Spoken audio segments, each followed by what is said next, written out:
નમસ્કાર, weather analysis સાથે હું છું પાયલ અને ગુજરાતમાં અત્યારે અનેક વિસ્તારોમાં ગઈકાલે માવઠું પડ્યું અને મોટાભાગના વિસ્તારોમાં છૂટોછવાયો વરસાદ પડ્યો. આજના દિવસમાં સ્થિતિ શું રહેવાની છે? અલગ અલગ જે સિસ્ટમો બની છે, બંગાળની ખાડીમાં બનેલી સિસ્ટમ ધીરે ધીરે આગળ વધી રહી છે.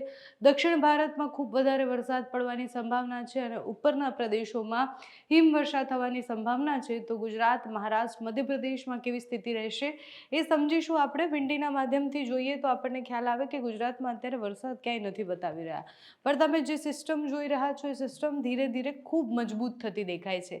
એટલે આપણે જે સિસ્ટમની વાત કરી હતી, અહીંયા ક્યાંક બનેલી સિસ્ટમ ધીરે ધીરે શ્રીલંકા પાસે આવી, એની આ બાજુ પણ એક સિસ્ટમ બની હતી, એટલે માલદીવ્સ પાસે પણ એક સિસ્ટમ બની હતી. બંને સિસ્ટમ હવે ધીરે ધીરે નજીક આવી રહી છે અને એના કારણે તમે જુઓ કે આ જે પાર્ટ દેખાય છે, જે યલો અને એકદમ રેડ કલર છે, એ હવે ધીરે ધીરે લો પ્રેશર સિસ્ટમ બનવા તરફ આગળ વધી રહ્યો, એટલે ધીરે ધીરે મજબૂત થતું દેખાય છે.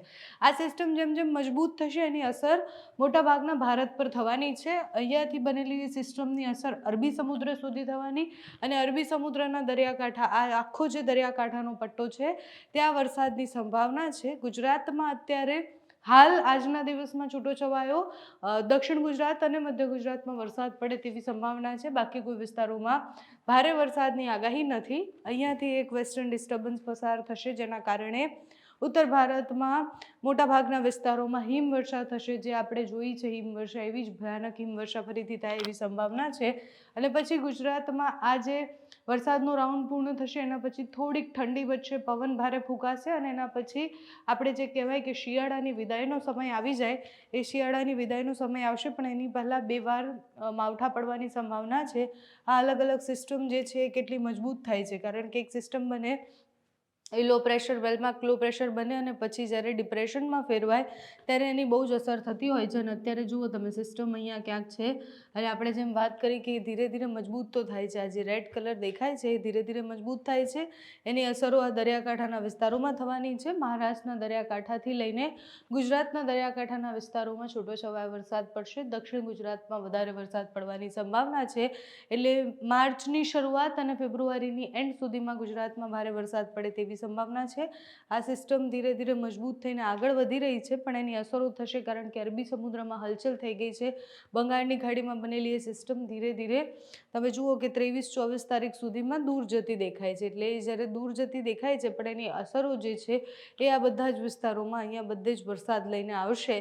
એ સિસ્ટમ અત્યારે અહીંયા કેટલા દિવસ સુધી રહે છે, કેટલી મજબૂત થાય છે, એના ઉપર પણ ઘણો બધો આધાર છે. જો એક જ જગ્યા ઉપર લાંબા સમય સુધી એ સિસ્ટમ સક્રિય રહે છે તો પછી એ વધારે મજબૂત થાય તેવી સંભાવના છે.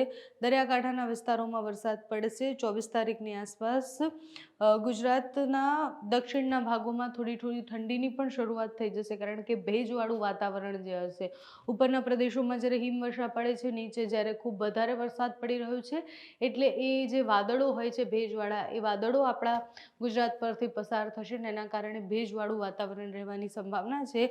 બાકી ગુજરાતમાં તમે જુઓ 27-28 અને માર્ચ મહિનાની શરૂઆતનો જે સમય હશે ત્યારે ઝાપટા પડી શકે છે વરસાદના. દક્ષિણ ગુજરાત અને મધ્ય ગુજરાતમાં એની અસર થાય એવું દેખાઈ રહ્યું છે. બાકી 25-26 તારીખની આસપાસ જે સિસ્ટમ બની હતી બંગાળની ખાડીમાં, એ ઘણી બધી દૂર થઈ ગઈ છે ભારતથી, એટલે એની અસરો એટલી બધી નહીં થાય.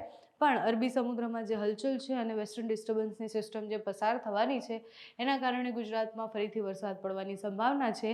આજના દિવસમાં એકદમ સામાન્ય છૂટોછવાયો વરસાદ અમુક વિસ્તારોમાં પડી શકે છે. મધ્ય ગુજરાત અને દક્ષિણ ગુજરાતના જિલ્લાઓએ સાવધાન રહેવાનું છે.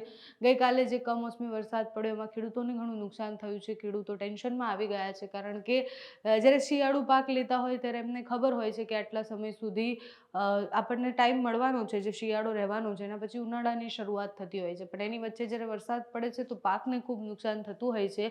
મધ્ય ગુજરાતના ખેડૂતોને ગઈકાલે નુકસાનના વિડીયોઝને બધું જ સામે આવ્યું છે. એટલે આજે પણ મધ્ય ગુજરાત અને દક્ષિણ ગુજરાતના વિસ્તારો જેટલા પણ છે એને સાવધાન રહેવાનું છે. અમુક વિસ્તારોમાં સામાન્યથી મધ્યમ વરસાદ પડે તેવી સંભાવના છે. તમારે ત્યાં કેવું વાતાવરણ છે અમને કમેન્ટ્સમાં જણાવજો. અત્યારે આ વિડીયોમાં બસ આટલું. જો તમે અમને યુટ્યુબ પર જોઈ રહ્યા હોય તો સબસ્ક્રાઈબ કરજો, ફેસબુક પર જોઈ રહ્યા હોય તો ફોલો કરજો, અમારા વિડીયોને લાઈક અને શેર કરજો.